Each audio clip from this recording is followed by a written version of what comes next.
All right, we are coming up on 8 o'clock.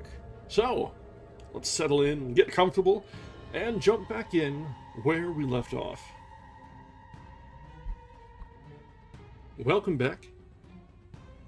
Oh, does it look like... Yeah, it looks like YouTube has decided to preempt our stream a little bit with a little bit of drops. But I think... Oh, no, we're dropping frames already. Oh, is it going to be one of those days, huh? And we do have Stream Elements bot here too, so, you know, the whole gang is assembled. We've got YouTube lag, we've got Stream Elements chat, and we've got Akimos here, so, you know, the crew is assembled. Alright, let's see if we can ride this out. I'm not seeing a ton of drop frames, so we may be okay. So yeah, we are looking to get back to where we left off. We stopped on Sunday as Frankenstein and his creation were catching up on old times of, you know, a few weeks ago. It's a lifetime ago. It actually is a lifetime ago, but that's another story for another time. Well, actually, it's a story for this time, but anyway. So we've seen the monster's journey through its first fleeting steps of life, as it's fumbled its way through, not understanding and not comprehending the senses and the information that's assailing it, and coming to understand food, cooking, other creatures, and fire. And so he's found himself in this sort of retelling, because we must remember that he is telling his life story, such as it is, under a bit of an ultimatum given to the Doctor. You will listen to me, or I will become a scourge upon mankind. So, sensibly, honestly, some of the first sense we've seen out of the Doctor in a while, he shut up and sat down. So, we're gonna see now what happened next. Yeah, the adaptations really get hung up on the fire. Where in the actual thing, he's just like, oh, this is useful. Oh, this is hot. Okay, well, there's that. It's a little less dramatic in the original, which just means that while the adaptations may spin drama out of whole cloth, there's probably plenty of real drama to be found later in the book. There's been plenty already, but it's more of the human drama kind, the cerebral, emotional, playing upon feelings of angst and a healthy bit of narcissism and hubris, but not so much of the action, climactic sort of drama. But there's enough time for that too. So, let's go ahead and dive back in now and see where the creature's story will take us next. So, we'll resume now from Chapter 12.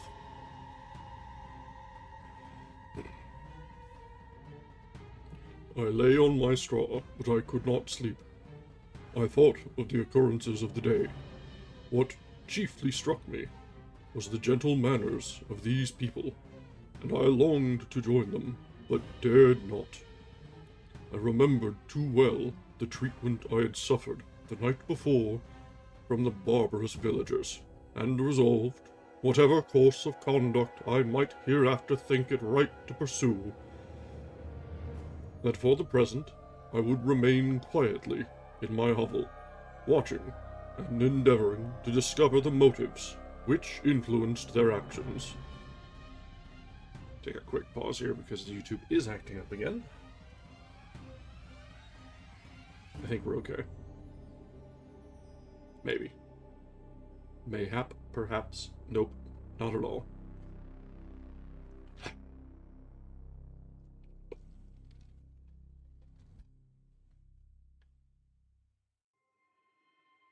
Alright, we'll go to paragraph at a time. The cottagers arose the next morning before the sun. The young woman arranged the cottage and prepared the food, and the youth departed after the first meal, This day was passed in the same routine as that which preceded it. The young man was constantly employed out of doors, and the girl in various laborious occupations within. The young man, whom I soon perceived to be blind, employed his leisure hours on his instrument, or in contemplation. Nothing could exceed the love and respect which the younger cottagers exhibited towards their venerable companion. They performed toward him every little office of affection and duty with gentleness, and he rewarded them by his benevolent smiles.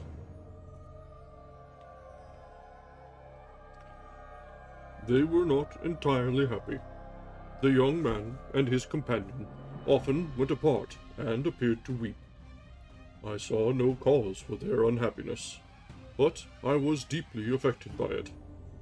If such lovely creatures were miserable, it was less strange that I, an imperfect and solitary being, should be wretched. Yet, why were these gentle beings unhappy? They possessed a delightful house, or such it was in my eyes, and every luxury. They had a fire to warm them when chill and delicious viands when hungry. They were dressed in excellent clothes, and, still more, they enjoyed one another's company and speech, interchanging each day looks of affection and kindness. What did their tears imply? Did they really express pain? I was at first unable to solve these questions, but perpetual attention and time explained to me many appearances which were at first enigmatic. A considerable period elapsed before I discovered one of the causes of the uneasiness of this amiable family. It was poverty, and they suffered that evil in a very distressing degree. Their nourishment consisted entirely of the vegetables of their garden and the milk of one cow, which gave very little during the winter, when its masters could scarcely procure food to support it. They often, I believe, suffered the pangs of hunger very poignantly, especially the two younger cottagers, for several times they placed food before the old man, when they reserved none for themselves. This trait of kindness moved me sensibly. I had been accustomed, during the night, to steal a part of their store for my own consumption, but when I found that in doing this I inflicted pain on the cottagers, I abstained, and satisfied myself with berries, nuts, and roots, which I gathered from a neighboring wood. I discovered also another means through which I was enabled to assist their labors. I found that the youth spent a great part of each day in collecting wood for the family fire, and during the night I often took his tools, the use of which I quickly discovered, and brought home firing sufficient for the consumption of several days. I remember the first time that I did this, the young woman, when she opened the door in the morning, appeared greatly astonished on seeing a great pile of wood on the outside. She uttered some words in a loud voice, and the youth joined her, who also expressed surprise. I observed with pleasure that he did not go to the forest that day, but spent it in repairing the cottage and cultivating the garden. By degrees, I made a discovery of still greater moment. I found that these people possessed a method of communicating their experience and feelings to one another by articulate sounds. I perceived that the words they spoke sometimes produced pleasure or pain, smiles or sadness, in the minds and countenances of the hearers. This was indeed a godlike science, and I ardently desired to become acquainted with it. But I was baffled in every attempt I made for this purpose. Their pronunciation was quick, and the words they uttered, not having any apparent connection with visible objects, I was unable to discover any clue by which I could unravel the mystery of their reference. By great application, however, and after having remained during the space of several revolutions of the moon in my hovel, I discovered the names that were given to some of the most familiar objects of discourse. I learned and applied the words fire, milk, bread, and wood. I learned also the names of the cottagers themselves. The youth and his companion had each of them several names, but the old man had only one, which was father. The girl was called sister, or Agatha, and the youth Felix, brother or son. I cannot describe the delight I felt when I learned the ideas appropriated to each of these sounds and was able to pronounce them. I distinguished several other words without being able as yet to understand or apply them, such as good, dearest, unhappy. I spent the winter in this manner. The gentle manners and beauty of the cottagers greatly endeared them to me. When they were unhappy, I felt depressed. When they rejoiced, I sympathized in their joys. I saw few human beings besides them, and, if any other happened to enter the cottage, their harsh manners and rude gait only enhanced to me the superior accomplishments of my friends. The old man, I could perceive, often endeavored to encourage his children, as sometimes I found that he called them, to cast off their melancholy. He would talk in a cheerful accent, with an expression of goodness that bestowed pleasure even unto me.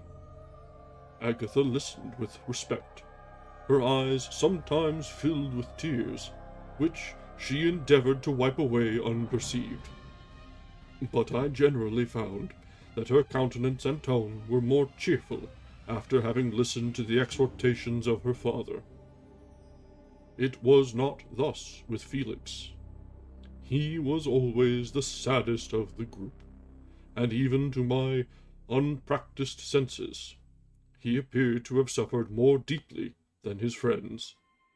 But if his countenance was more sorrowful, his voice was more cheerful than that of his sister, especially when he addressed the old man. I could mention innumerable instances which, although slight, marked the dispositions of these amiable cottagers. In the midst of poverty and want, Felix carried with pleasure to his sister the first little white flower that peeped out from beneath the snowy ground. Early in the morning, before she had risen, he cleared away the snow that obstructed her path to the milk-house, drew water from the well, and brought the wood from the outhouse, where, to his perpetual astonishment, he found his store always replenished by an invisible hand. In the day, I believe, he worked sometimes for a neighboring farmer, because he often went forth and did not return until dinner, yet brought no wood with him. At other times he worked in the garden, but as there was little to do in the frosty season, he read to the old man and Agatha.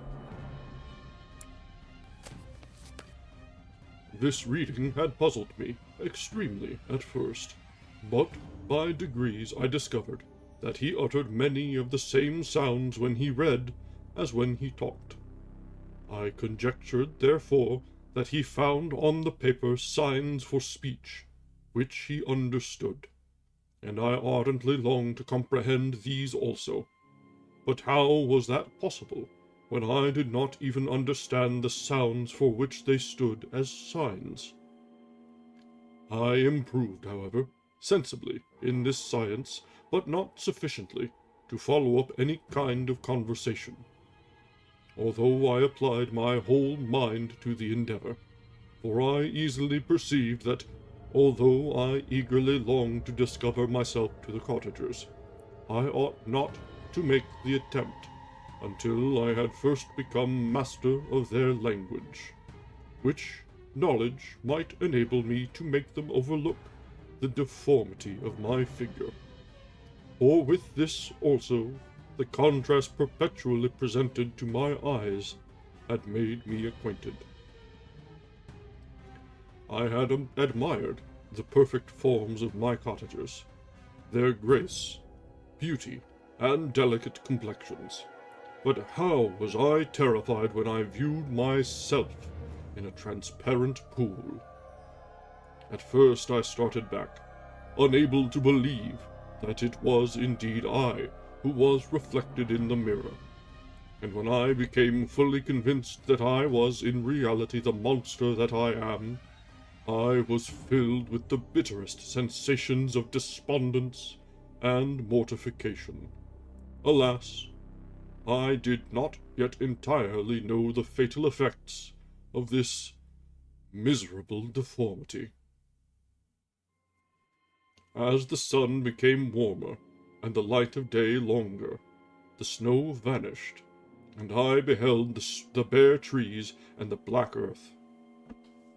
From this time Felix was more employed, and the heart-moving indications of impending famine disappeared. Their food, as I afterwards found, was coarse, but it was wholesome, and they procured a sufficiency of it. Several new kinds of plants sprang up in the garden, which they dressed, and these signs of comfort increased daily as the season advanced. The old man, leaning on his son, walked each day at noon, when it did not rain, as I found it was called when the heavens poured forth its waters. This frequently took place, but a high wind quickly dried the earth, and the season became far more pleasant than it had been. My mode of life in my hovel was uniform. During the morning I attended the motions of the cottagers, and when they were dispersed in various occupations, I slept. The remainder of the day was spent in observing my friends. When they had retired to rest, if there was any moon or the night was starlight, I went into the woods and collected my own food and fuel for the cottage. When I returned, as often as it was necessary, I cleared their path from the snow, and performed those offices that I had seen done by Felix. Afterwards I found that these labors, performed by an invisible hand, greatly astonished them, and once or twice I heard them, on these occasions, utter the words, "Good spirit," "wonderful," but I did not then understand the signification of these terms. My thoughts now became more active, and I longed to discover the motives and feelings of these lovely creatures. I was inquisitive to know why Felix appeared so miserable, and Agatha so sad. I thought, foolish wretch, that it might be in my power to restore happiness to these deserving people. When I slept, or was absent, the forms of the venerable blind father, the gentle Agatha, and the excellent Felix flitted before me. I looked upon them as superior beings, who would be the arbiters of my future destiny. I formed in my imagination 1,000 pictures of presenting myself to them, and their reception of me. I imagined that they would be disgusted, until, by my gentle demeanor and conciliating words, I should first win their favor, and afterwards their love. These thoughts exhilarated me, and led me to apply with fresh ardor to the acquiring the art of language. My organs were indeed harsh, but supple, and although my voice was very unlike the soft music of their tones, yet I pronounced such words as I understood with tolerable ease. It was as the ass and the lapdog, yet surely the gentle ass whose intentions were affectionate, although his manners rude, deserved better treatment than blows and execration. The pleasant showers and genial warmth of spring greatly altered the aspect of the earth. Men who before this change seemed to have been hid in caves dispersed themselves, and were employed in various arts of cultivation. The birds sang in more cheerful notes, and the leaves began to bud forth on the trees. Happy, happy earth, fit habitation for gods, which, so short a time before, was bleak, damp, and unwholesome. My spirits were elevated by the enchanting appearance of nature. The past was blotted from my memory, the present was tranquil, and the future gilded by bright rays of hope and anticipations of joy.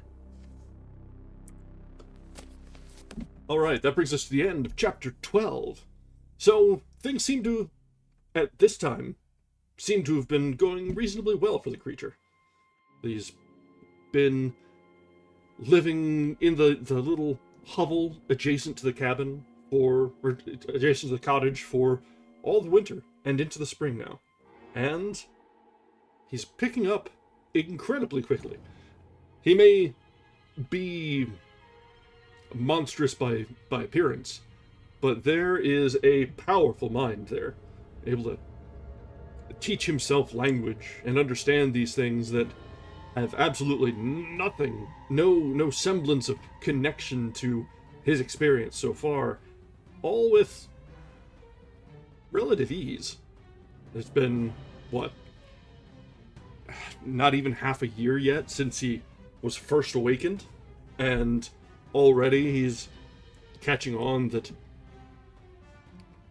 the family he's watching are indeed a family, that they're speaking, and he's picking up their language, that they're reading. Yeah, he learns very quickly. You think a toddler or a child picks up a language quick? No. This guy is quick as a whistle. So,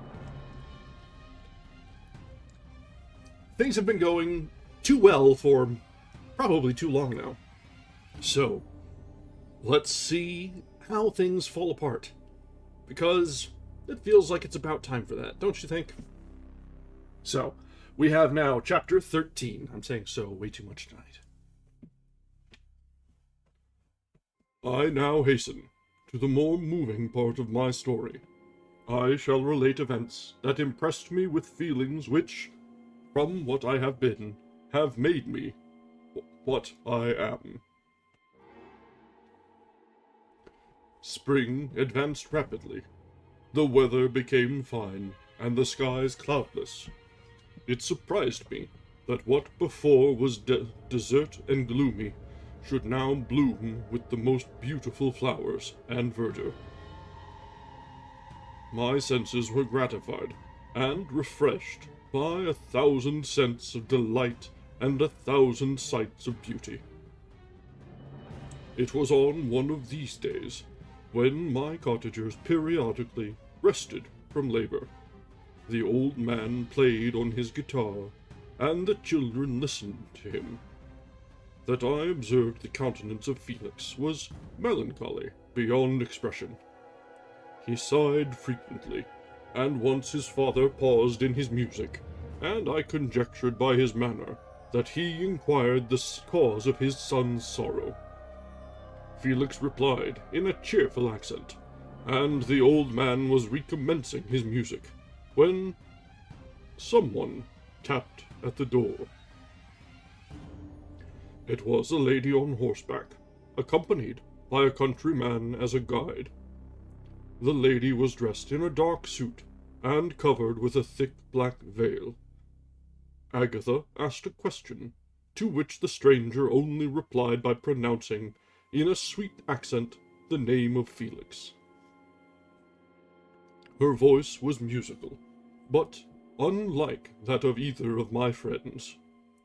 On hearing this word, Felix came up hastily to the lady, who, when she saw him, threw up her veil, and I beheld a countenance of angelic beauty and expression. Her hair, of a shining raven black, and curiously braided. Her eyes were dark, but gentle. Although animated, her features of a regular proportion, and her complexion wondrously fair, each cheek tinged with a lovely pink. Felix seemed ravished with delight when he saw her. Every trait of sorrow vanished from his face, and it instantly expressed a degree of ecstatic joy, of which I could hardly have believed it capable. His eyes sparkled as his cheek flushed with pleasure, and at that moment I thought him as beautiful as the stranger. She appeared affected by different feelings. Wiping a few tears from her lovely eyes, she held out her hand to Felix, who kissed it rapturously, and called her, as well as I could distinguish, his sweet Arabian. She did not appear to understand him, but smiled. He assisted her to dismount, and, dismissing her guide, conducted her into the cottage. Some conversation took place between him and his father, and the young stranger knelt at the old man's feet, and would have kissed his hand, but he raised her and embraced her affectionately. I soon perceived that although the stranger uttered articulate sounds, and appeared to have a language of her own, she was neither understood by nor herself understood the cottagers. They made many signs which I did not comprehend, but I saw that her presence diffused gladness through the cottage, dispelling their sorrow as the sun dissipates the morning mists. Felix seemed peculiarly happy, and with smiles of delight welcomed his Arabian. Agatha, the ever gentle Agatha, kissed the hands of the lovely stranger, and, pointing to her brother, made signs which appeared to me to mean that he had been sorrowful until she came. Some hours passed thus, while they, by their countenances, expressed joy, the cause of which I did not comprehend. Presently I found, by the frequent recurrence of some sound which the stranger repeated after them, that she was endeavoring to learn their language. And the idea instantly occurred to me that I should make use of the same instructions to the same end. The stranger learned about 20 words at the first lesson. Most of them, indeed, were those which I had before understood, but I profited by the others. As night came on, Agatha and the Arabian retired early. When they separated, Felix kissed the hand of the stranger, and said, "Good night, sweet Safie." He sat up much longer, conversing with his father, and by the frequent repetition of her name, I conjectured that their lovely guest was the subject of their conversation. I ardently desired to understand them, and bent every faculty towards that purpose, but found it utterly impossible. The next morning, Felix went out to his work, and, after the usual occupations of Agatha were finished, the Arabian sat at the feet of the old man, taking his guitar, played some airs so entrancingly beautiful that they at once drew tears of sorrow and delight from my eyes. She sang, and her voice flowed in a rich cadence, swelling or dying away like a nightingale of the woods. When she had finished, she gave the guitar to Agatha, who at first declined it. She played a simple air, and her voice accompanied it in sweet accents. But unlike the wondrous strain of the stranger, the old man appeared enraptured, and said some words which Agatha endeavored to explain to Safie, and by which he appeared to wish to express that she bestowed on him the greatest delight by her music. The days now passed as peaceably as before, with the sole alteration that joy had taken the place of sadness in the countenances of my friends. Safie was always gay and happy. She and I improved rapidly in the knowledge of language, so that in 2 months I began to comprehend most of the words uttered by my protectors. In the meanwhile, also, the black ground was covered with herbage, and the green banks interspersed with innumerable flowers, sweet to the scent and the eyes. Stars of pale radiance among the moonlight woods. The sun became warmer, the nights clear and balmy, and my nocturnal rambles were an extreme pleasure to me, although they were considerably shortened by the late setting and early rising of the sun, for I never ventured abroad during daylight, fearful of meeting with the same treatment I had formerly endured in the first village which I entered. My days were spent in close attention, that I might more speedily master the language, and I may boast that I improved more rapidly than the Arabian, who understood very little and conversed in broken accents, whilst I comprehended and could imitate almost every word that was spoken. While I improved in speech, I also learned the science of letters, as it was taught to the stranger, and this opened before me a wide field for wonder and delight. The book from which Felix instructed Safie was Volney's Ruins of Empires. I should not have understood the purport of this book had not Felix, in reading it, given very minute explanations. He had chosen this work, he said, because the declamatory style was framed in imitation of the Eastern authors. Through this work I obtained a cursory knowledge of history, and a view of the several empires at present existing in the world. It gave me an insight into the manners, governments, and religions of the different nations of the earth. I heard of the slothful Asiatics, or the stupendous genius and mental activity of the Grecians, of the wars and wonderful virtue of the early Romans, and their subsequent degenerating, of the decline of that mighty empire, of chivalry, Christianity, and kings. I heard of the discovery of the American hemisphere, and wept with Safie over the hapless fate of its original inhabitants. These wonderful narrations inspired me with strange feelings. Was man, indeed, at once so powerful, so virtuous and magnificent, yet so vicious and base? He appeared at one time a mere scion of the evil principle, and at another as all that can be conceived of noble and godlike. To be a great and virtuous man appeared the highest honor that can befall a sensitive being. To be base and vicious, as many on record have been, appeared the lowest degradation.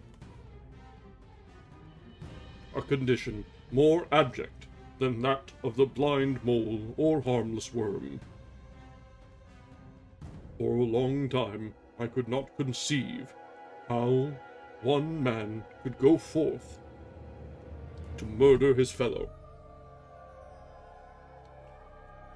or even why there were laws and governments. But when I heard details of vice, and bloodshed.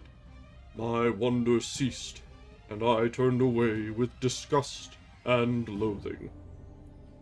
Every conversation of the cottagers now opened new wonders to me. While I listened to the instructions which Felix bestowed upon the Arabian, the strange system of human society was explained to me. I heard of the division of property, of immense wealth and squalid poverty, of rank, descent, and noble blood. The words induced me to turn towards myself.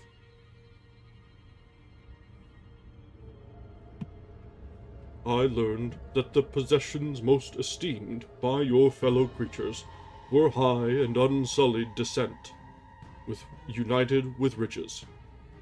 A man might be respected with only one of these advantages, but without either he was considered, except in very rare circumstances, as a vagabond and a slave, doomed to waste his powers for the profits of the chosen few.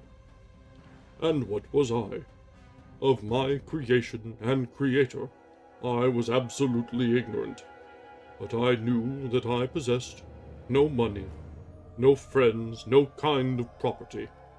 I was, besides, endued with a figure hideously deformed and loathsome.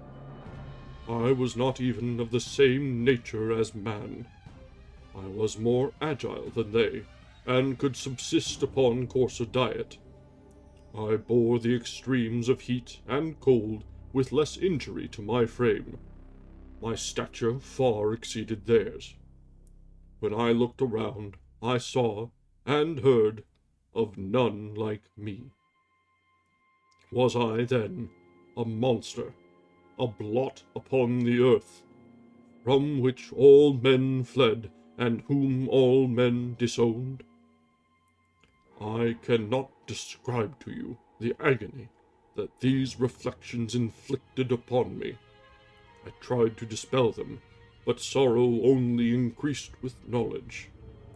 Oh, that I had forever remained in my native wood, nor known, nor felt beyond the sensations of hunger, thirst, and heat. Of what a strange nature is knowledge! It clings to the mind when it has once seized on it like a lichen on the rock. I wished sometimes to shake off all thought and feeling, but I learned that there was but one means to overcome the sensation of pain, and that was death, a state which I feared, yet did not understand. I admired virtue and good feelings, and loved the gentle manners and amiable qualities of my cottagers, but I was shut out from intercourse with them, except through means which I obtained by stealth, when I was unseen and unknown, and which rather increased than satisfied the desire I had of becoming one among my fellows. The gentle words of Agatha and the animated smiles of the charming Arabian were not for me.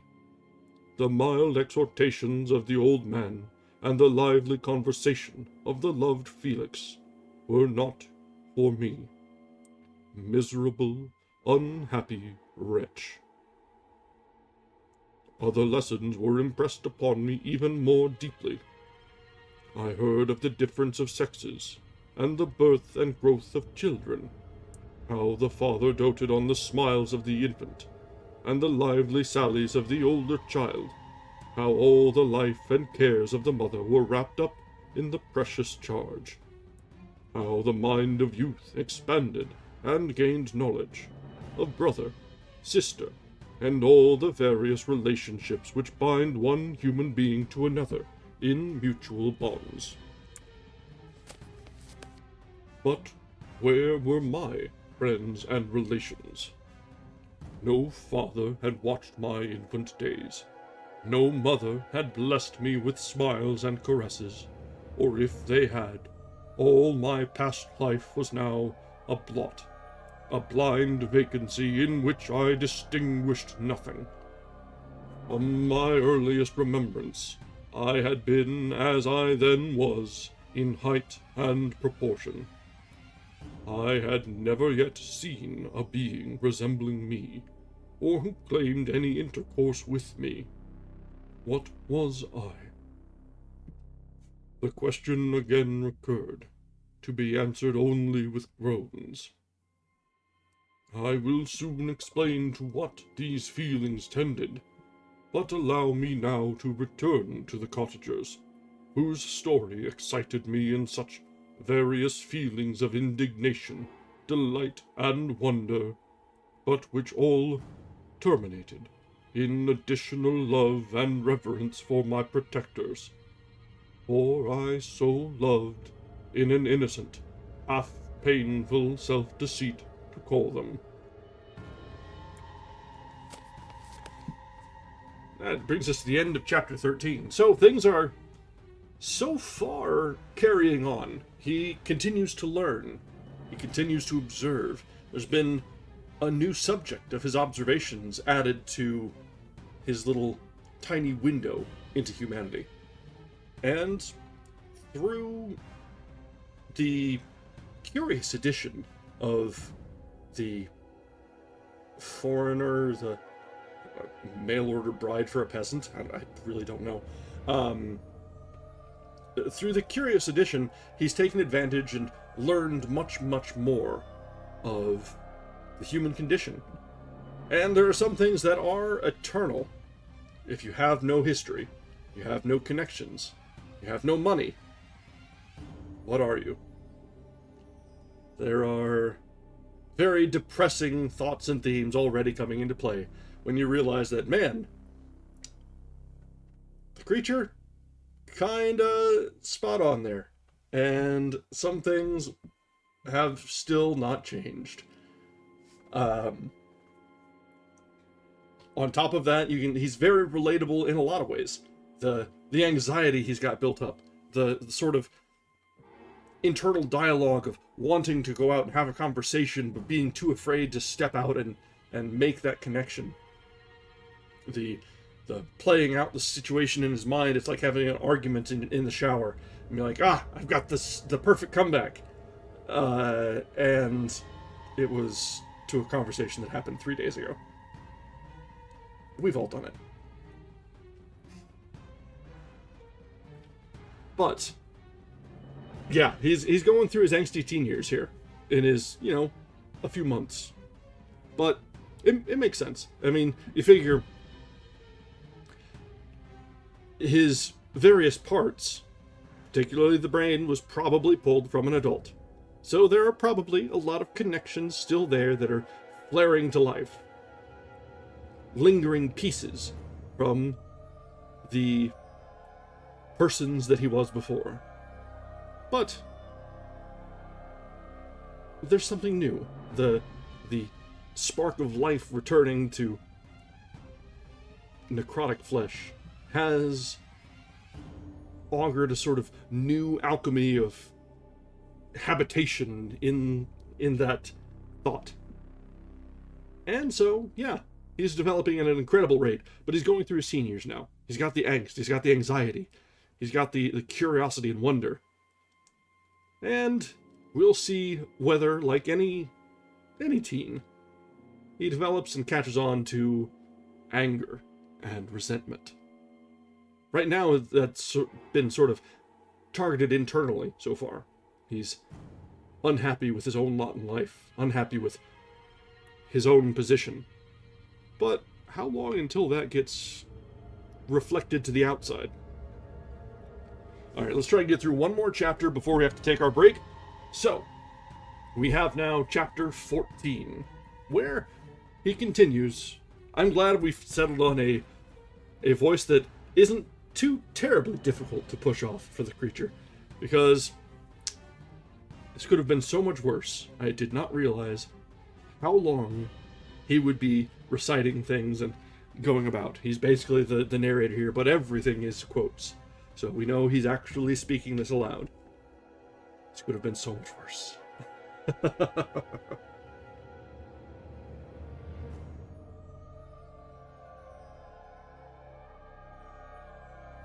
Yeah, the absolute absence of an accent kind of works pretty well for the creature. So it's a happy accident in general. All right, let's jump back into chapter 14.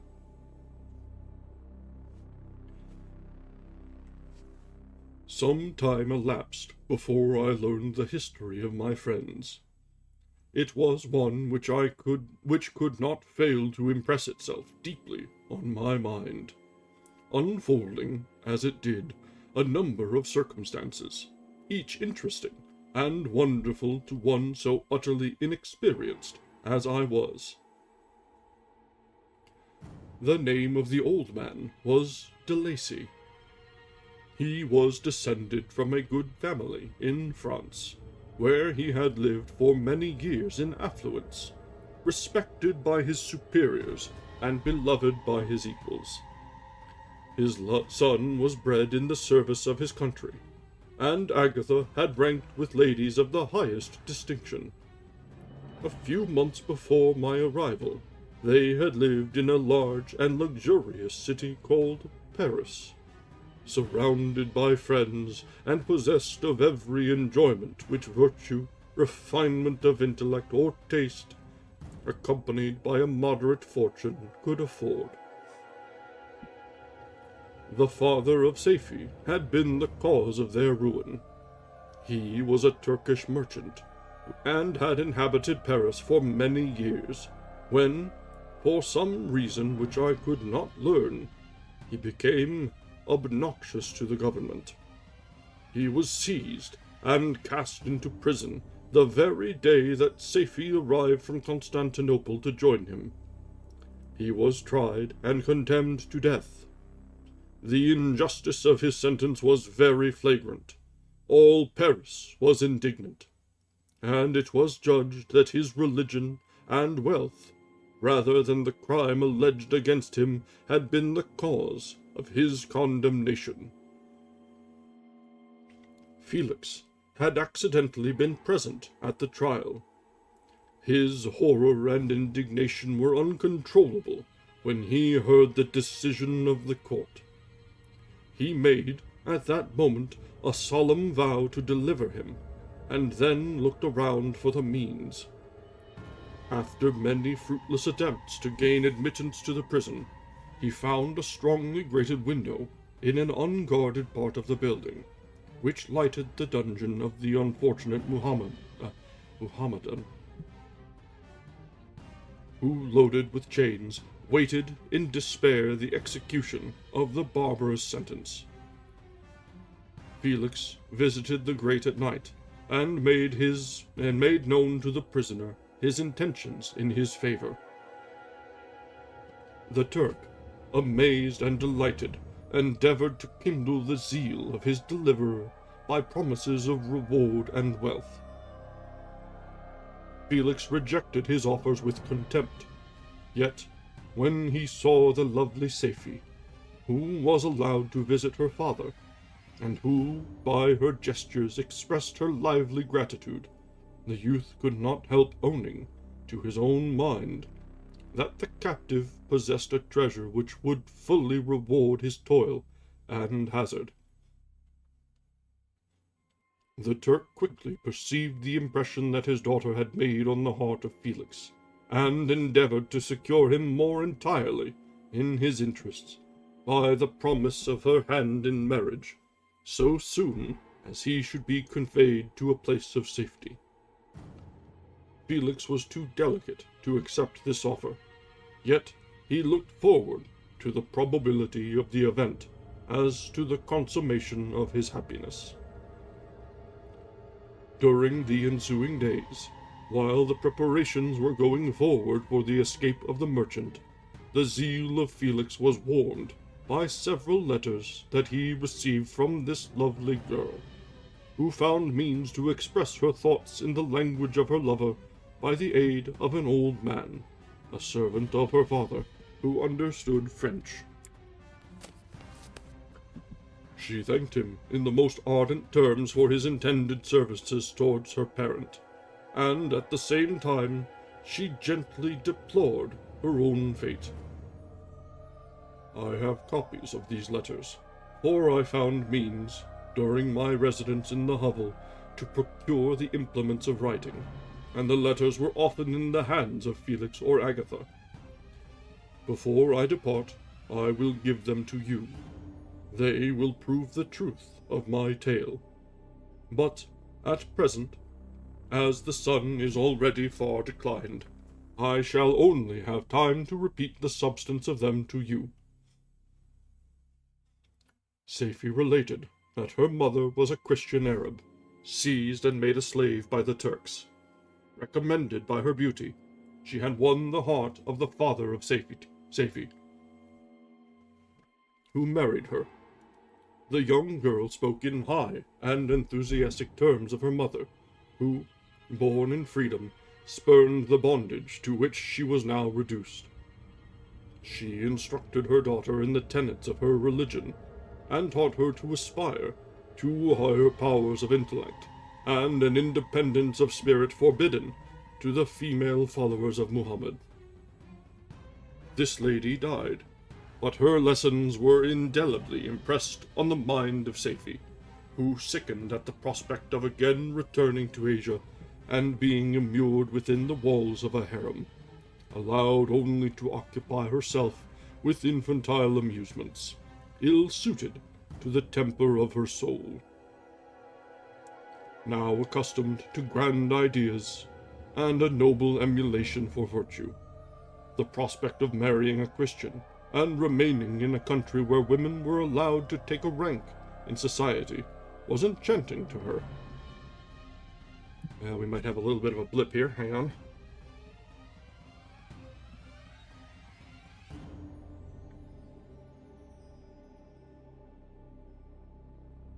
We might be okay. I'm not seeing more drop frames. It just had a short drop there.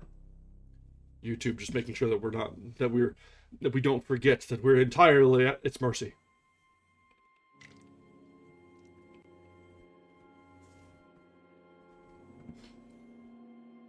Okay. The day for the execution of the Turk was fixed, but on the night previous to it, he quitted his prison, and before morning was distant many leagues from Paris. Felix had procured passports in the name of his father, sister, and himself. He had previously communicated his plan to the former, who aided the deceit by quitting his house under the pretense of a journey, and concealed himself with his daughter in an obscure part of Paris.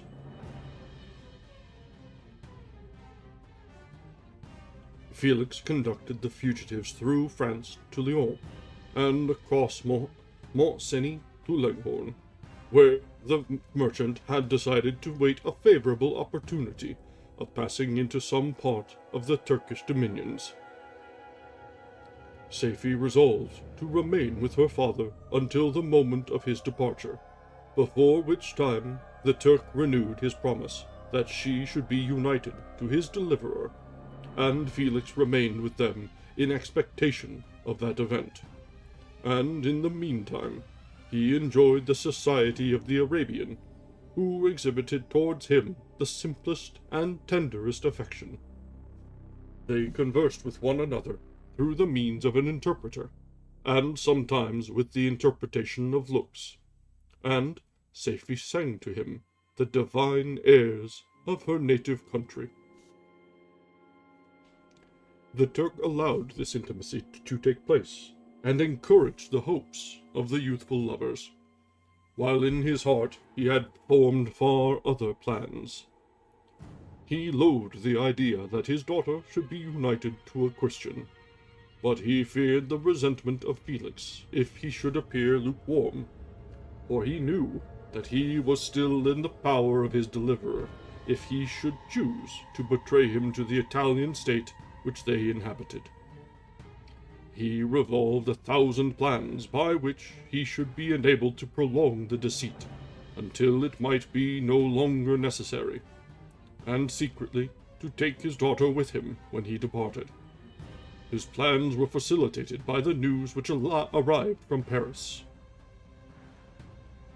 Another quick pause because YouTube is again letting us know he's there.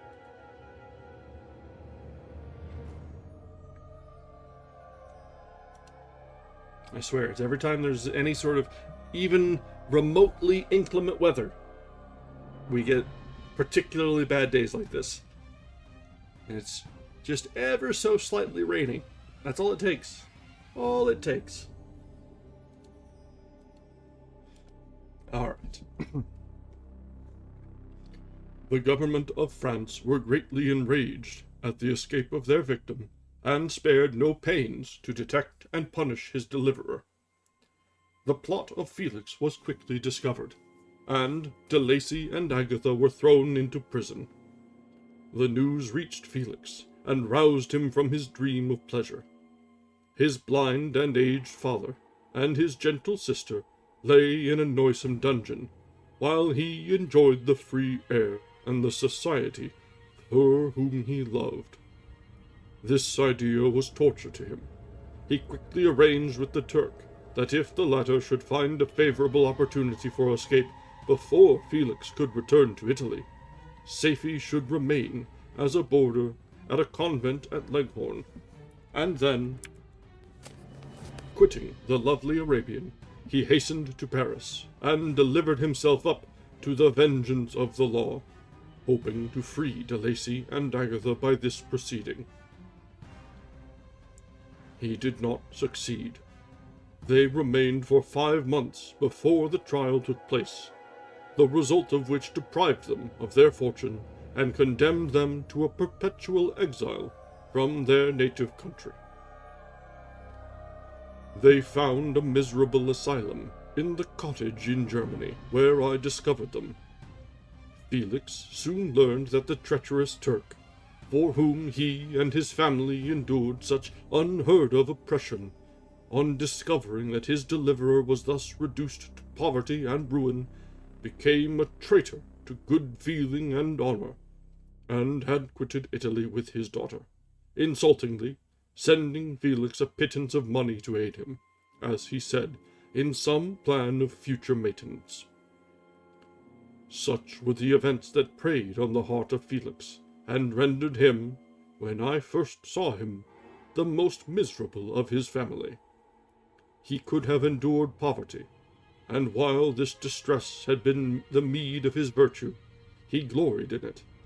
But the ingratitude of the Turk, and the loss of his beloved Safie, were misfortunes more bitter and irreparable. The arrival of the Arabian now infused new life into his soul. When the news reached Leghorn that Felix was deprived of his wealth and rank, the merchant commanded his daughter to think no more of her lover, but to prepare to return to her native country. The generous nature of Safie was outraged by this command. She attempted to expostulate with her father, but he left her angrily reiterating his tyrannical mandate.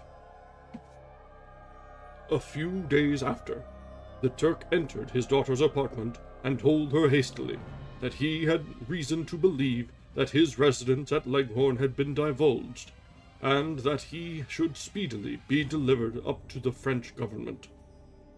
He had consequently hired a vessel to convey him to Constantinople, for which city he should sail in a few hours. He intended to leave his daughter under the care of a confidential servant, to follow, at her leisure, with the greater part of his property, which had not yet arrived at Leghorn. When alone, Safie resolved, in her own mind, the plan of conduct that it would become her to pursue in this emergency. A residence in Turkey was abhorrent to her. Her religion and her feelings were alike averse to it. By some papers of her father, which fell into her hands, she heard of the exile of her lover, and learnt the name of the spot where he had then resided. She hesitated some time, but at length she formed her determination. Taking with her some jewels that belonged to her, and a sum of money, she quitted Italy with an attendant, a native of Leghorn, but who understood the common language of Turkey, and departed for Germany. She arrived in safety at a town about 20 leagues from the cottage of de Lacy, when her attendant fell dangerously ill. Safie nursed her with the most devoted affection, but the poor girl died, and the Arabian was left alone, unacquainted with the language of the country, and utterly ignorant of the customs of the world. She fell, however, into good hands. The Italian had mentioned the name of the spot for which they were bound, and after her death, the woman of the house in which they had lived took care that Safie should arrive in safety at the cottage of her lover. And that brings us to the end of chapter 14. So, we have the history of the family, how they came to be in poverty in the middle of, apparently, Germany, and their backstory and how they were betrayed and how Safie came into the picture, because it definitely felt a little strange that a young Arabian woman would come upon a peasant family in the woods and think, yes, this is where I'm going to stay now. So, having that little explanation is a wonderful benefit. Alright, so, we are just past 9, so let's go ahead and take a few minutes now. Stand up, stretch our legs, top up our drinks, and we'll be back in just a little while to continue from chapter 15 of Mary Shelley's Frankenstein.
Alright, we are back.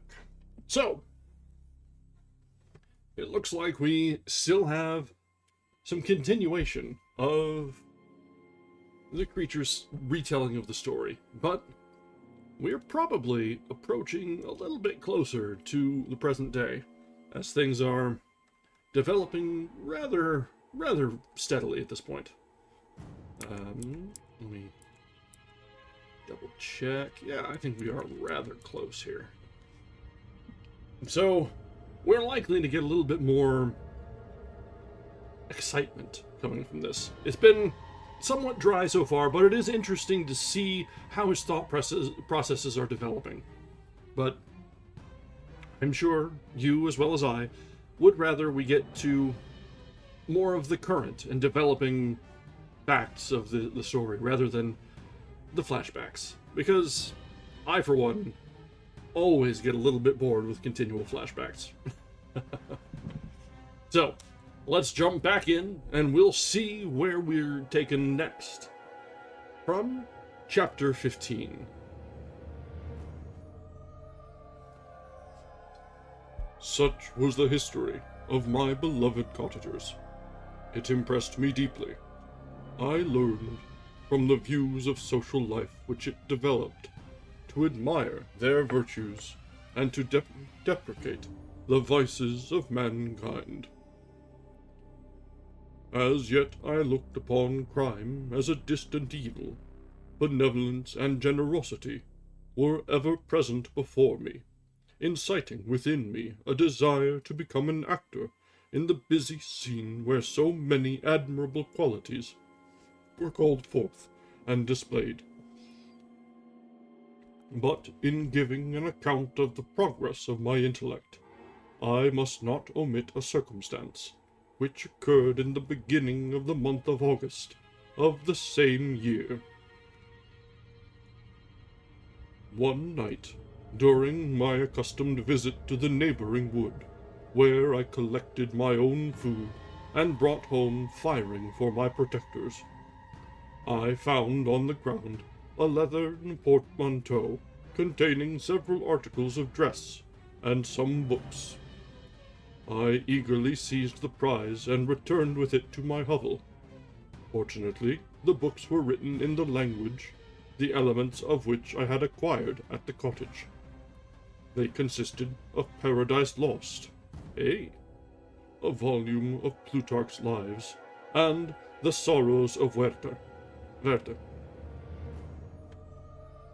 The possession of these treasures gave me extreme delight. I now continually studied and exercised my mind upon these histories, whilst my friends were employed in their ordinary occupations. I can hardly describe to you the effect of these books. They produced in me an infinity of new images and feelings that sometimes raised me to ecstasy, but more frequently sunk me into the lowest dejection. In the Sorrows of Werther, besides the interest of its simple and affecting story, so many opinions are canvassed, and so many lights thrown upon what had hitherto been, to me, obscure subjects, that I found in it a never-ending source of speculation and astonishment. The gentle and domestic manners it described, combined with lofty sentiments and feelings, which had for their object something out of self, accorded well with my experience among my protectors, and with the wants which were forever alive in my own bosom. But I thought of Werther himself a more divine being than I had ever beheld or imagined. His character contained no pretension, but it sank deep. The disquisitions upon death and suicide were calculated to fill me with wonder. I did not pretend to enter into the merits of the case, yet I inclined towards the opinions of the hero, whose extinction I wept, without precisely understanding it. As I read, however, I applied much personally to my own feelings and condition. I found myself similar, yet at the same time strangely unlike, to the beings concerning whom I read, and to whose conversation I was a listener. I sympathized with, and partly understood them, but I was uninformed in mind. I was dependent on none, and related to none. The path of my departure was free, and there was none to lament my annihilation. My person was hideous, and my stature gigantic. What did this mean? Who was I? What was I? Whence did I come? What was my destination? These questions continually recurred, but I was unable to solve them.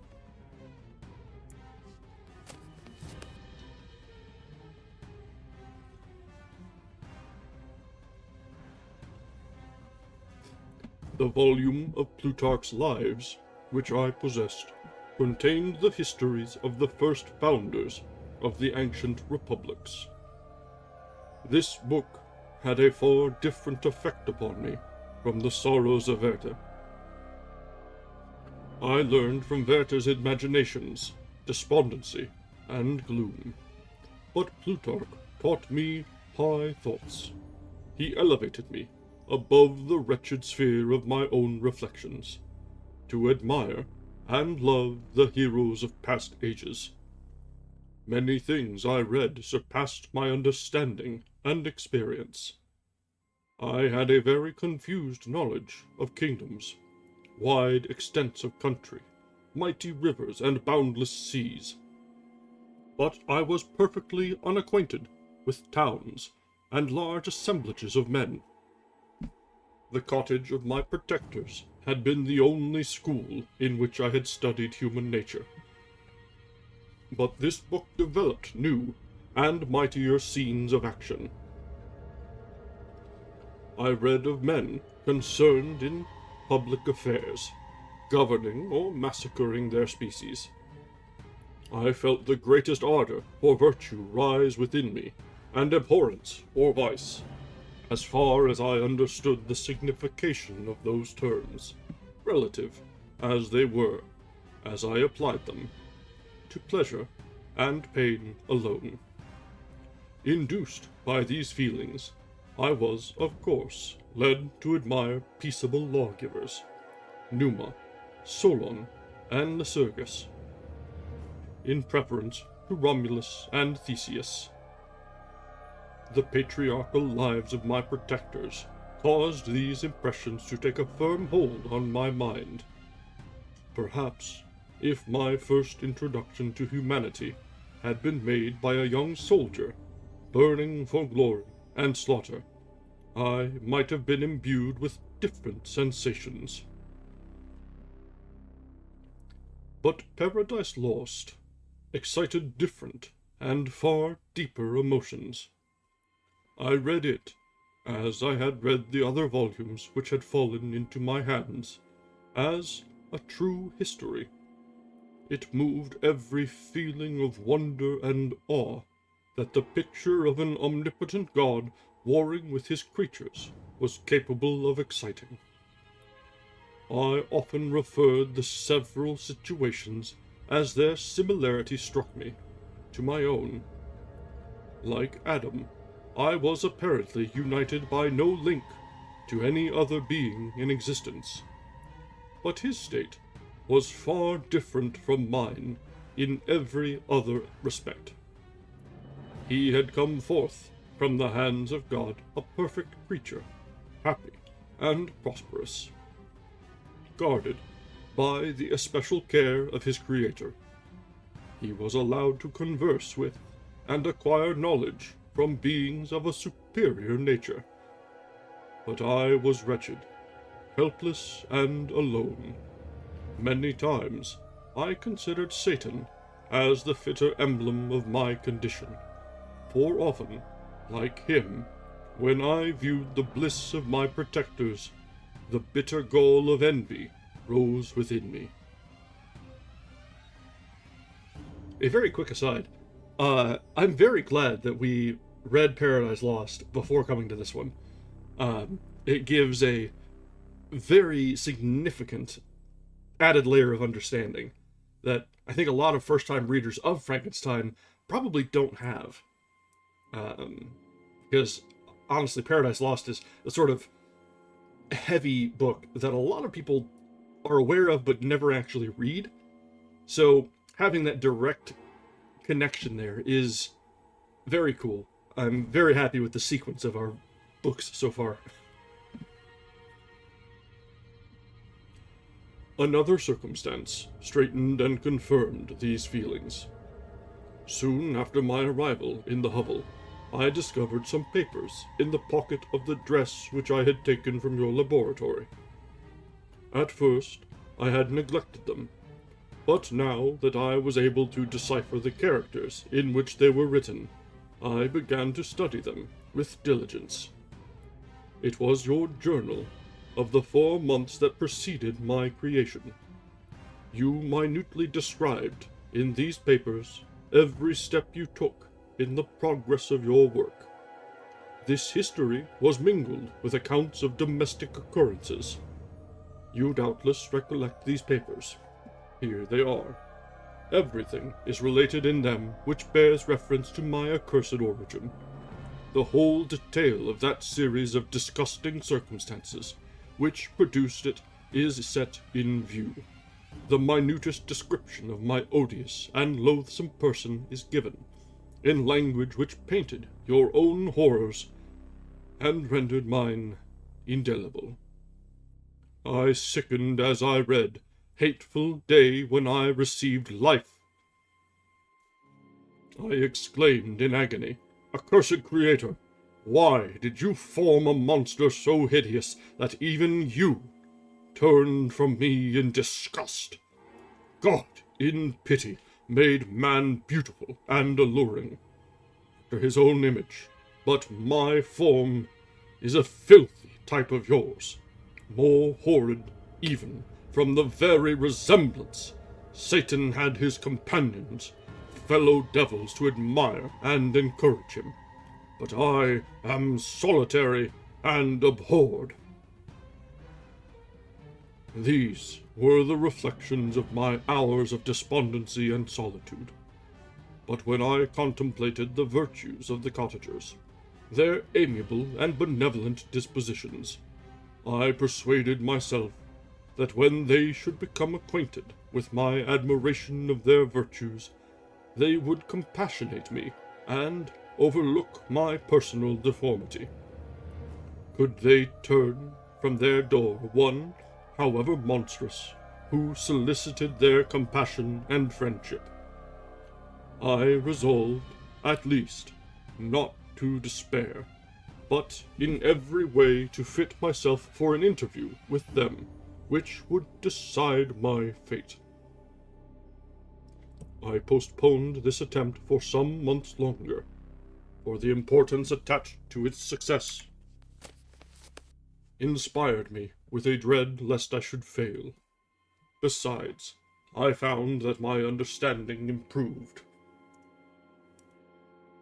so much with every day's experience that I was unwilling to commence this undertaking until a few more months should have added to my sagacity.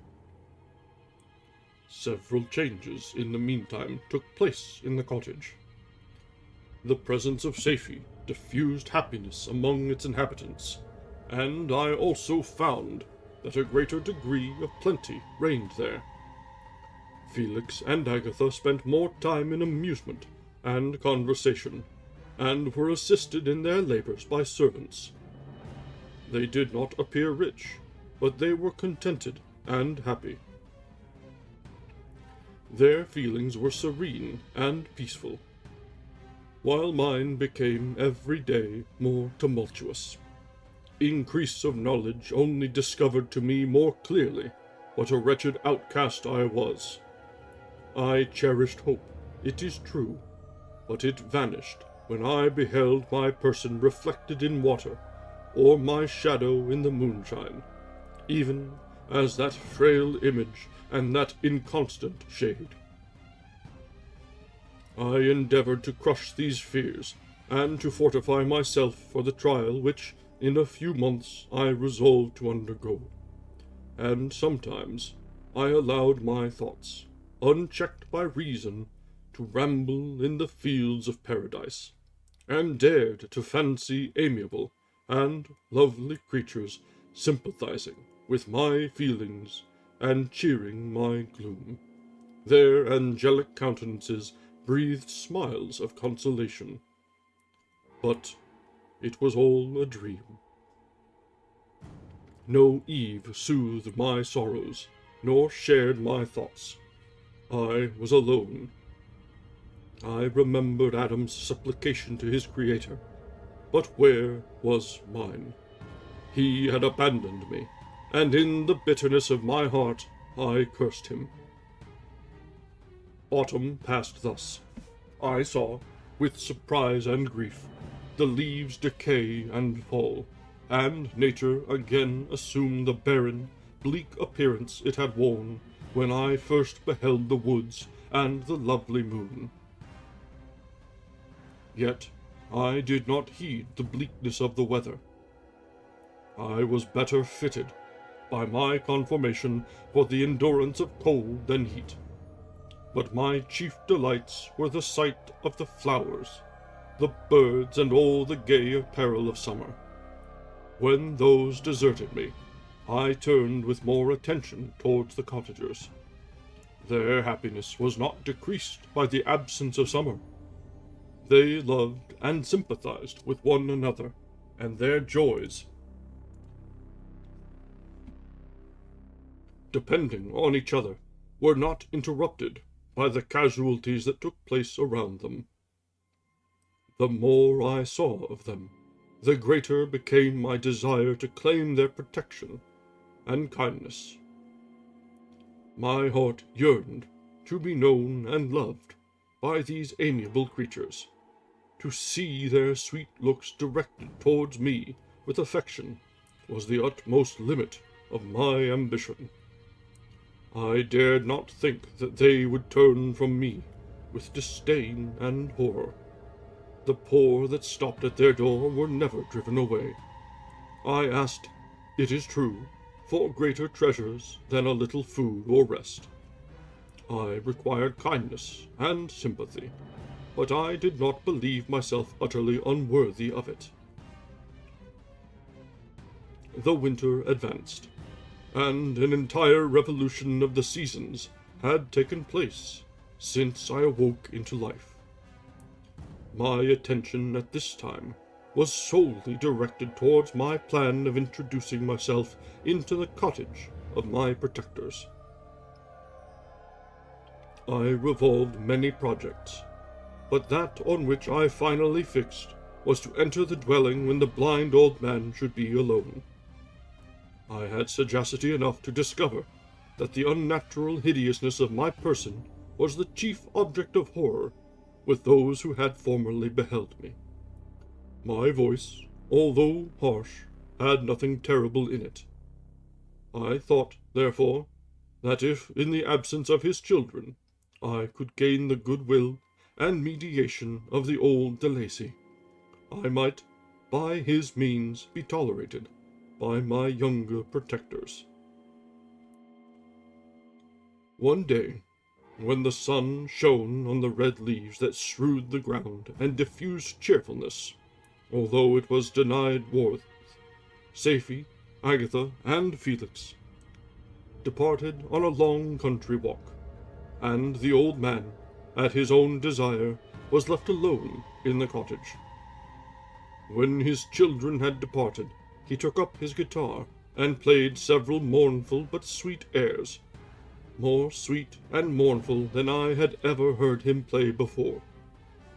At first, his countenance was illuminated with pleasure, but as he continued, thoughtfulness and sadness succeeded. At length, laying aside the instrument, he sat absorbed in reflection. My heart beat quick. This was the hour of moment of trial, which would decide my hopes or realize my fears. The servants were gone to a neighboring fair. All was silent in and around the cottage. It was an excellent opportunity.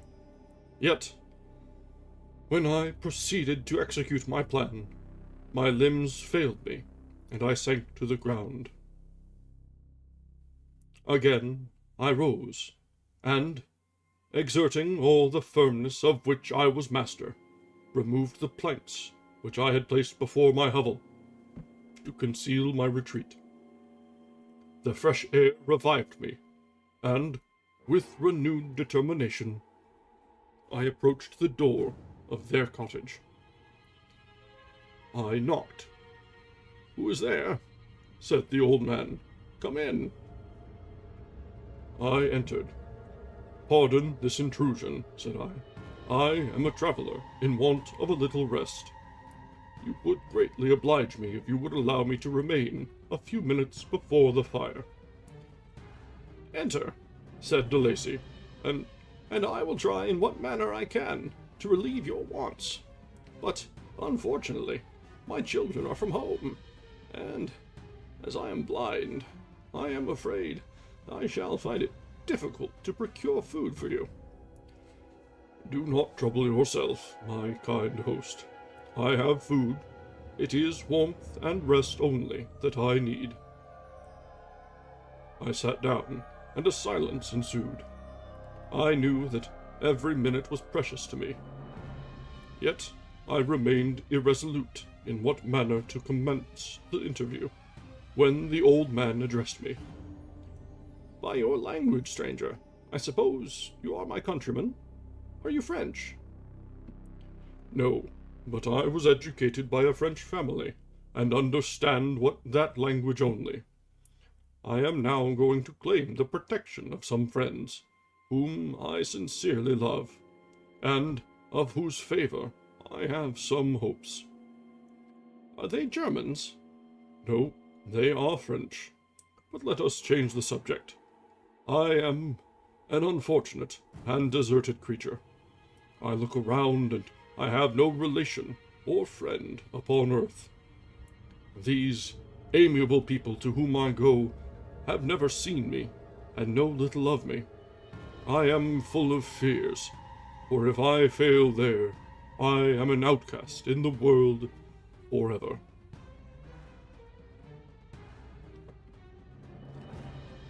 "Do not despair.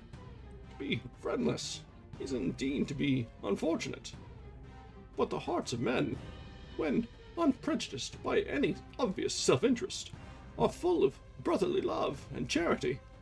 Rely, therefore, on your hopes, and if these friends are good and amiable, do not despair." "They are kind. They are the most excellent creatures in the world. But, unfortunately, they are prejudiced against me. I have good dispositions. My life has been hitherto harmless, and in some degree beneficial, but a fatal prejudice clouds their eyes, and where they ought to see a feeling and kind friend, they behold only a detestable monster." "That is indeed unfortunate, but if you are really blameless, can you not undeceive them?" "I am about to undertake that task, and it is on that account that I feel so many overwhelming terrors. I tenderly love these friends. I have, unknown to them, been for many months in the habits of daily kindness towards them. But they believe that I wish to injure them, and it is that prejudice which I wish to overcome." "Where do these friends reside?" "Near this spot."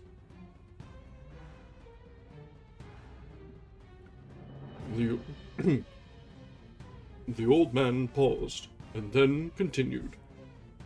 "If you will unreservedly confide to me the particulars of your tale, I, perhaps, may be of use in undeceiving them. I am blind, and cannot judge of your countenance, but there is something in your words which persuades me that you are sincere. I am poor, and an exile, but it will afford me true pleasure to be in any way serviceable to a human creature. Excellent man, I thank you, and I accept your generous offer. You raise me from the dust by this kindness, and I trust that, by your aid, I shall not be driven from the society and sympathy of your fellow creatures. Heaven forbid! Even if you were really criminal, for that can only drive you to desperation, and not instigate you to virtue. I am also unfortunate. I and my family have been condemned. Although innocent, judge, therefore, if I do not feel for your misfortunes. How can I thank you, my best and only benefactor? From your lips, first, have I heard the voice of kindness directed towards me. I shall be forever grateful, and your present humanity assures me of success with those friends whom I am on the point of meeting. I pause. May I know the names and residence of those friends? I paused. This, I thought, was the moment of decision, which was to rob me of, or bestow happiness on me forever. I struggled vainly for firmness sufficient to answer him, but the effort destroyed all my remaining strength. I sank on the chair and sobbed aloud. At that moment, I heard the steps of my younger protectors. I had not a moment to lose, but seizing the hand of the old man, I cried, "Now is the time! Save and protect me! You and your family are the friends whom I seek. Do not you desert me in the hour of trial." "Great God!" exclaimed the old man. "Who are you?" At that instant, the cottage door was opened, and Felix, Safie, and Agatha entered. Who can describe their horror and consternation on beholding me? Agatha fainted, and Safie, unable to attend to her friend, rushed out of the cottage. Felix darted forward, and with supernatural force tore me from his father, to whose knees I clung. In a transport of fury, he dashed me to the ground and struck me violently with a stick. I could have torn him limb from limb, as the lion rends the antelope, but my heart sank within me, as with bitter sickness, and I refrained.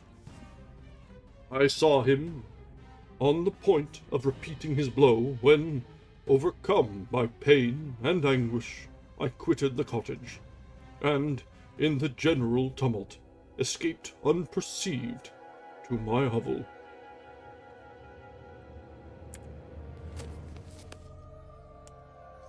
That brings us to the end of chapter 15.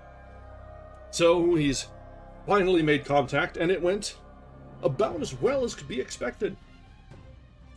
The old man seemed to be generally welcoming, a little suspicious, but I mean, you're a blind old exile in the German countryside, outside of your own haunts and comfort zone, isolated from your family. You'd be a little suspicious. So, yeah. And yes, there is the implication that the creature speaks with a French accent. I will not humor this.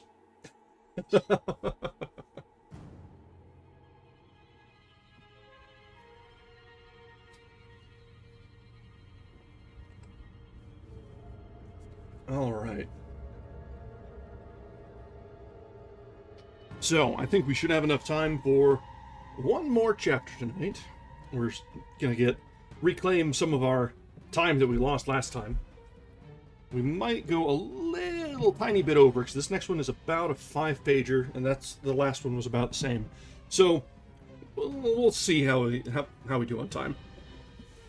Things are speeding up generally, so we might actually get through these a little bit faster because it's less ponderous to read as events accelerate. So, chapter 16 of Frankenstein. Cursed, cursed creator, why did I live? Why, in that instant, did I not extinguish the spark of existence which you had so wantonly bestowed? I know not. Despair had not yet taken possession of me. My feelings were those of rage and revenge. I could, with pleasure, have destroyed the cottage and its inhabitants, and have glutted myself with their shrieks and misery. When night came, I quitted my retreat, and wandered in the wood, and now, no longer restrained by the fear of discovery, I gave vent to my anguish in fearful howlings.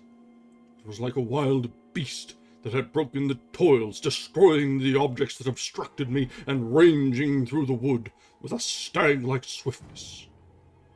What a miserable night I passed! The cold stars shone in mockery, and the bare trees waved their branches above me.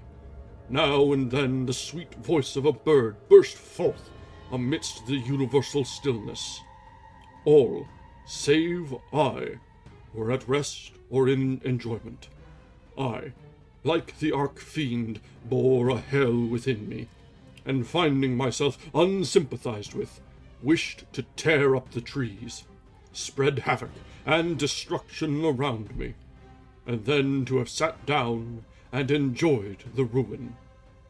But this was a luxury of sensation that could not endure. I became fatigued with excess of bodily exertion, and sank on the damp grass in the sick impotence of despair. There was none among the myriads of men that existed who would pity or assist me, and should I feel kindness towards my enemies? No. From that moment I declared everlasting war against the species, and, more than all, against him who had formed me and sent me forth to this insupportable misery. The sun rose. I heard the voices of men, and knew that it was impossible to return to my retreat during that day. Accordingly, I hid myself in some thick underwood, determining to devote the ensuing hours to reflection on my situation. The pleasant sunshine and the pure air of day restored me to some degree of tranquillity, and when I had considered that what had passed at the cottage, I could not help believing that I had been too hasty in my conclusions. I had certainly acted imprudently. It was apparent that my conversation had interested the father in my behalf, and I was a fool in having exposed my person to the horror of his children. I ought to have familiarized the old De Lacy to me, and by degrees to have discovered myself to the rest of his family, when they should have been prepared for my approach. But I did not believe my errors to be irretrievable, and after much consideration, I resolved to return to the cottage, seek the old man, and by my representations win him to my party. These thoughts calmed me, and in the afternoon I sank into a profound sleep, but the fever of my blood did not allow me to be visited by peaceful dreams. The horrible scene of the preceding day was forever acting before my eyes. The females were flying, and the enraged Felix tearing me from his father's feet. I awoke exhausted, and, finding that it was already night, I crept forth from my hiding-place, and went in search of food. When my hunger was appeased, I directed my steps toward the well-known path that conducted to the cottage. All there was at peace. I crept into my hovel, and remained in silent expectation of the accustomed hour when the family arose. That hour passed, and the sun mounted high in the heavens, but the cottagers did not appear. I trembled violently, apprehending some dreadful misfortune. The inside of the cottage was dark, and I heard no motion. I cannot describe the agony of this suspense. Presently, 2 countrymen passed by, but pausing near the cottage, they entered into conversation, using violent gesticulations, but I did not understand what they said, as they spoke the language of the country, which differed from that of my protectors. Soon after, however, Felix approached with another man. I was surprised, as I knew that he had not quitted the cottage that morning, and waited anxiously to discover from his discourse the meaning of these unusual appearances. "Do you consider," said his companion to him, "that you will be obliged to pay 3 months' rent, and to lose the produce of your garden?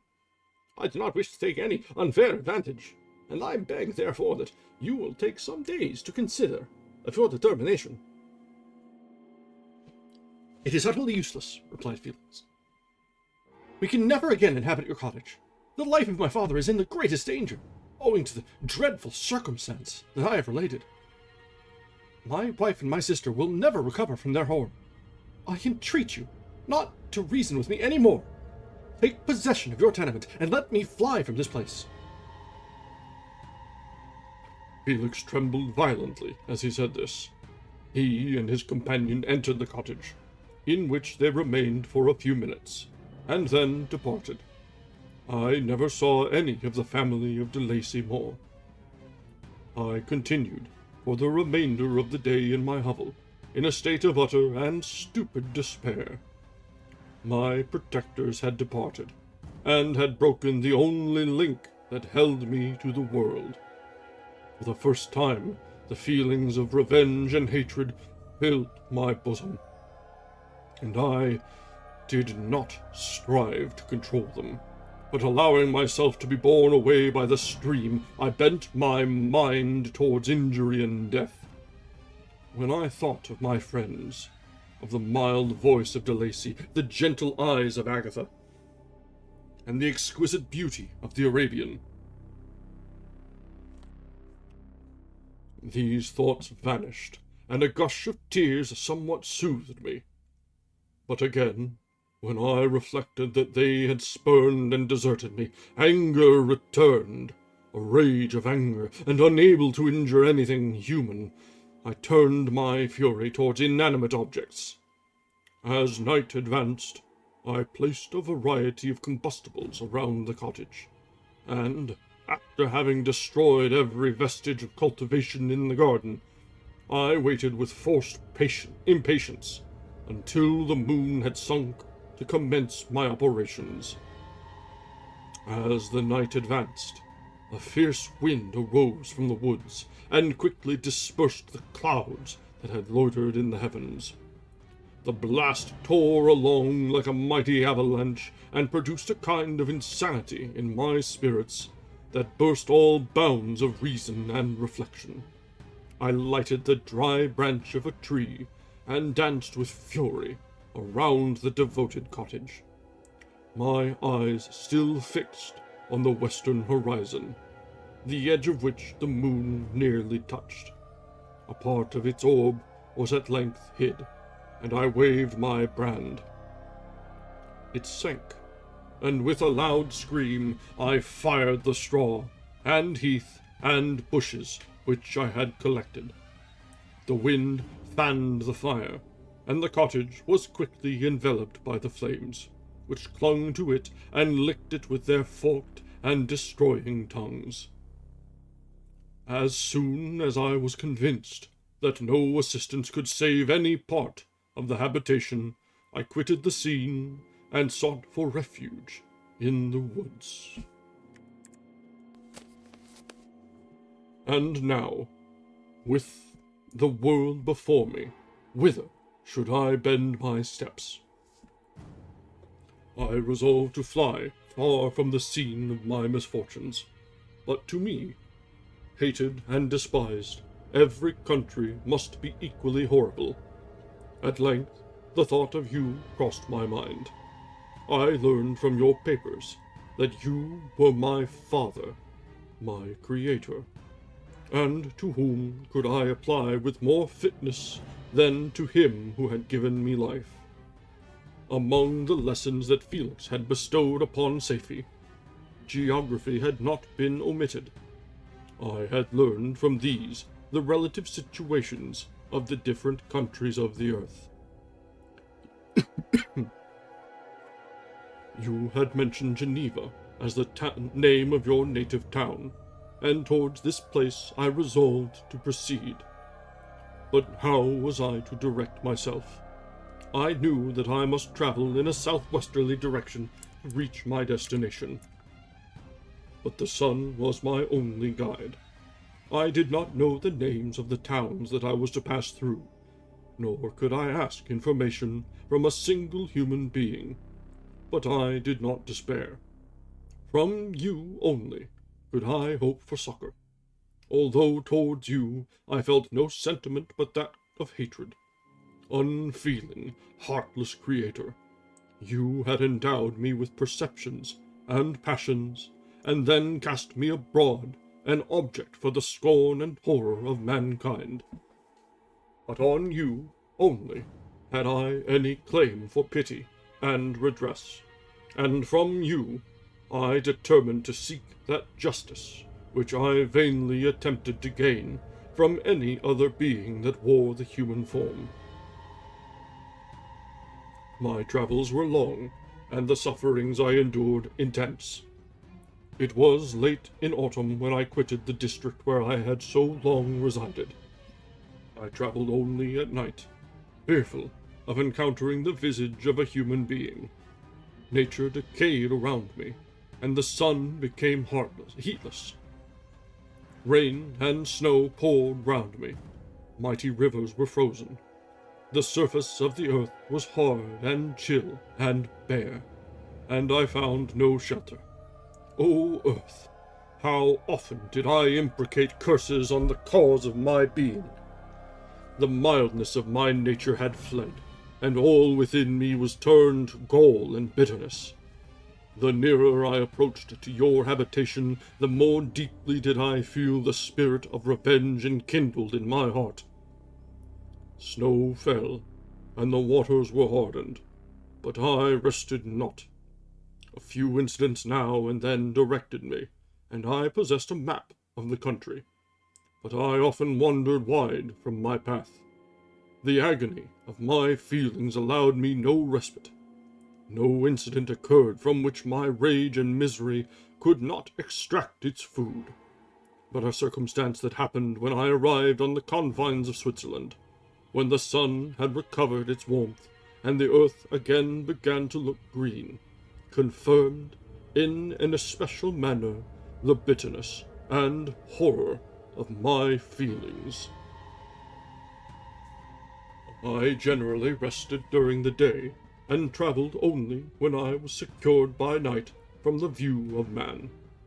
One morning, however, finding that my path lay through a deep wood, I ventured to continue my journey after the sun had risen. The day, which was one of the first of spring, cheered even me by the loveliness of its sunshine and the balminess of the air.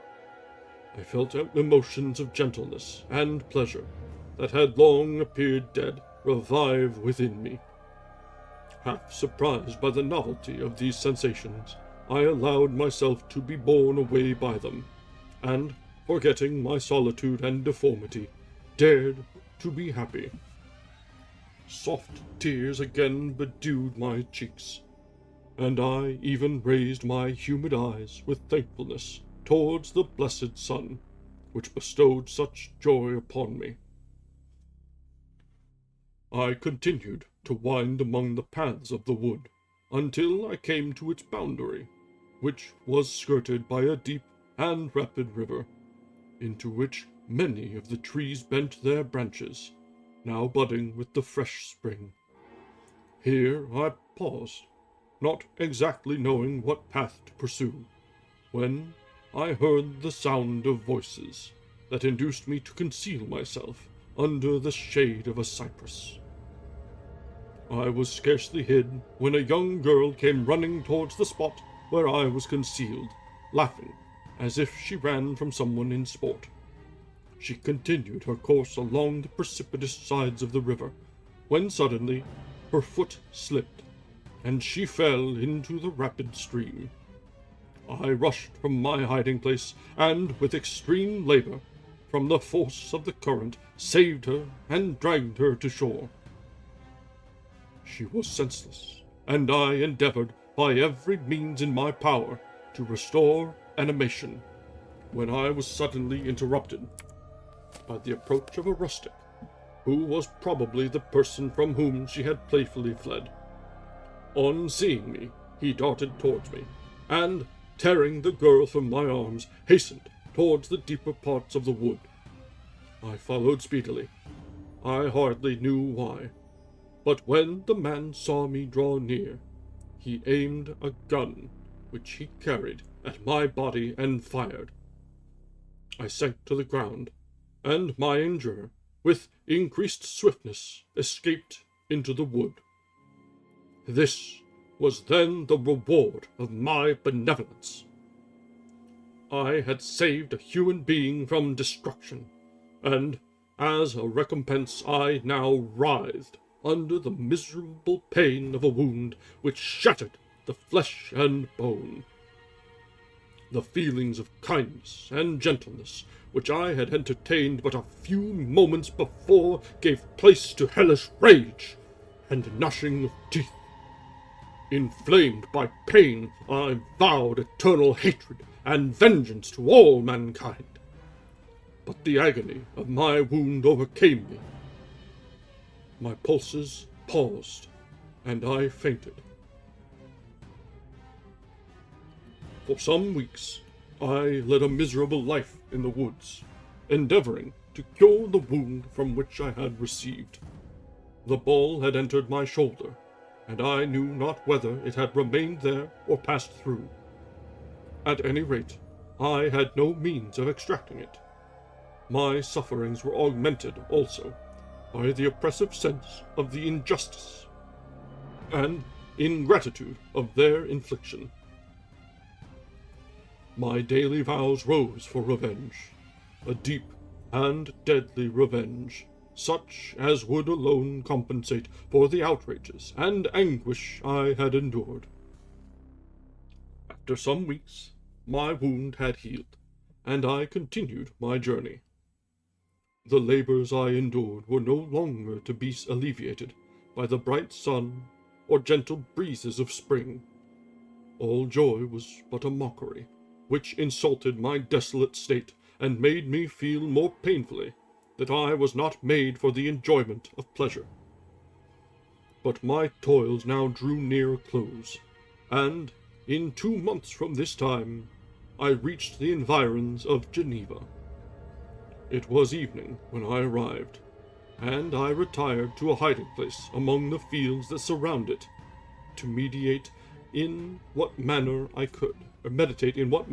should apply to you. I was oppressed by fatigue and hunger, and far too unhappy to enjoy the gentle breezes of evening, or the prospect of the sun setting behind the stupendous mountains of Jura. At this time, a slight sleep relieved me from the pain of reflection, which was disturbed by the approach of a beautiful child, who came running into the recess I had chosen, with all the sportiveness of infancy. Suddenly, as I gazed on him, an idea seized me that this little creature was unprejudiced, and had lived too short a time to have imbibed a horror of deformity. If, therefore, I could seize him, and educate him as my companion and friend, I should not be so desolate in this peopled earth. Urged by this impulse, I seized on the boy as he passed and drew him towards me. As soon as he beheld my form, he placed his hands before his eyes and uttered a shrill scream. I drew his hand forcibly from his face and said, "Child, what is the meaning of this? I do not intend to hurt you. Listen to me." He struggled violently. Let me go! He cried, Monster! Ugly wretch! You wish to eat me and tear me to pieces! You're an ogre! Let me go, or I will tell my papa!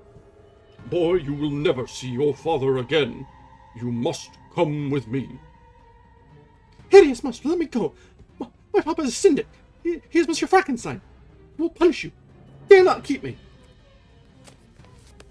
Frankenstein, you belong then to my enemy, to him towards whom I have sworn eternal revenge. You shall be my first victim. The child still struggled, and loaded me with epithets which carried despair to my heart. I grasped his throat to silence him, and, in a moment, he lay dead at my feet. I gazed on my victim, and my heart swelled with exultation and hellish triumph. Clapping my hands, I exclaimed, I, too, can create desolation.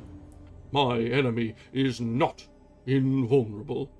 This death will carry despair to him, and 1,000 other miseries shall torment and destroy him. As I fixed my eyes on the child, I saw something glittering on his breast. I took it. It was a portrait of a most lovely woman. In spite of my malignity, it softened and attracted me. For a few moments I gazed with delight on her dark eyes, fringed by deep lashes, and her lovely lips. But presently my rage returned. I remembered that I was forever deprived of the delights that such beautiful creatures could bestow, and that she whose resemblance I contemplated would, in regarding me, have changed that air of divine benignity to one expressive of disgust and affright. Can you wonder that such thoughts transported me with rage? I only wonder that at that moment, instead of venting my sensations in exclamations and agony, I did not rush among mankind and perish in the attempt to destroy them. While I was overcome by these feelings, I left the spot where I had committed the murder, and, seeking a more secluded hiding place, I entered a barn which had appeared to me to be empty. A woman was sleeping on some straw. She was young, not indeed so beautiful as her whose portrait I held, but of an agreeable aspect, and blooming in the loveliness of youth and health. Here, I thought, is one of those whose joy-imparting smiles are bestowed on all but me. And then I bent over her and whispered, Awake, fairest, thy lover is near, he who would give his life but to obtain one look of affection from thine eyes. My beloved, awake. The sleeper stirred. A thrill of terror ran through me. Should she indeed awake, and see me, and curse me, and denounce the murder? Thus would she assuredly act, if her darkened eyes opened and she beheld me. The thought was madness. It stirred the fiend within me. Not I, but she shall suffer. The murder I have committed, because I am forever robbed of all that she could give me. She shall atone. The crime had its source in her. Be hers the punishment. Thanks to the lessons of Felix and the sanguinary laws of man, I had learned now to work mischief. I bent over her and placed the portrait securely in one of the folds of her dress. She moved again, and I fled. For some days I haunted the spot where these scenes had taken place, sometimes wishing to see you, sometimes resolved to quit the world and its miseries forever. At length I wandered towards these mountains, and have ranged through their immense recesses, consumed by a burning passion which you alone can gratify. We may not part until you have promised to comply with my requisition. I am alone and miserable. Man will not associate with me. but one as deformed and horrible as myself would not deny herself to me. My companion must be of the same species, and have the same defects. This being you must create. And that brings us to the end of chapter 16. We've come to the present. We've come to the revelation that Frankenstein was indeed, or the creature was indeed the murderer of the youngest Frankenstein brother. And it was not really an accident. When it had first come up, I was kind of like hoping that it would be accidental. He wouldn't know his own strength or something along those lines, or the child would be much more fragile than he expected. But no, that was it.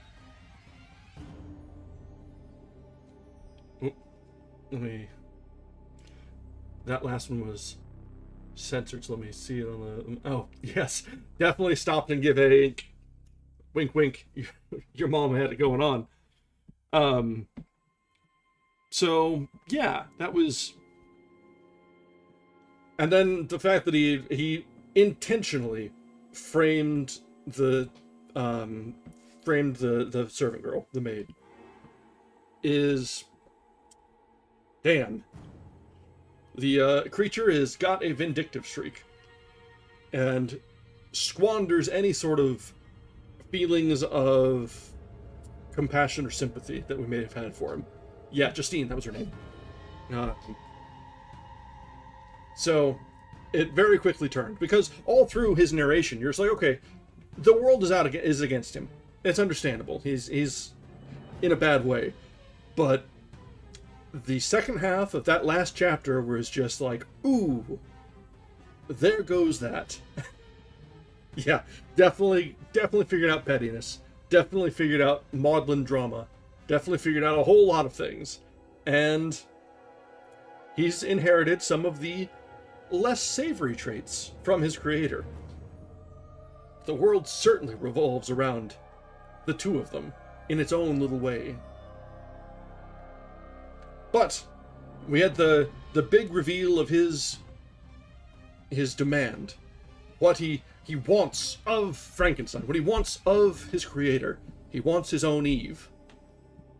And thus we have the second movie adaptation lined up. The Bride of Frankenstein. So we have certainly had things been moving at a good clip, despite the session and a half of flashbacks and narrations and a little dryness. Things have started to pick up, and since we are back to the present, it'll be a little bit more of a back and forth and developing story and rising conflict into a presumable climax. So, we'll leave that for this weekend. We are currently about 60% of the way through the book, so we are back to our target point, despite all the shenanigans that YouTube has thrown our way and roadblocks and hurdles to jump through. So, we should have plenty of time to get through the rest of this book. Probably we're looking at about 4 sessions, I'd say. Probably 3.5, 4, depending on how long we're going. I do love chicanery. I pull that one out every once in a while, but I try not to use it on every stream. Otherwise it gets a little old and worn out, you know? Then again, shenanigans is already old and worn out. So, gotta pull out the old thesaurus and pretend that I've got more of a vocabulary and vernacular at the ready than I do. But this is kind of how you develop that, right? Between the reading and the reciting. Best way to increase vocabulary and diction. Yes, we are old and worn out. It comes with the territory. All right. Well, we are just a little bit over time tonight. I would stay and yap a little bit, but unfortunately, I do need to run to the grocer. They closed in about a little less than an hour, and I do not have any cat food for the morning. And you know as well as I that that is not an enviable position. So, we will wrap up here. Thank you very much for joining us. We will be back on Friday for our regularly scheduled reading as we continue Mary Shelley's Frankenstein. Alright, as always, thank you very much for joining us. If you have not yet, please go ahead and drop a like on the stream, maybe a subscription to the channel. Let the algorithm know that we're doing some fun things around here, despite all efforts to the contrary. Right. Thank you very much. Have a wonderful evening, and good night.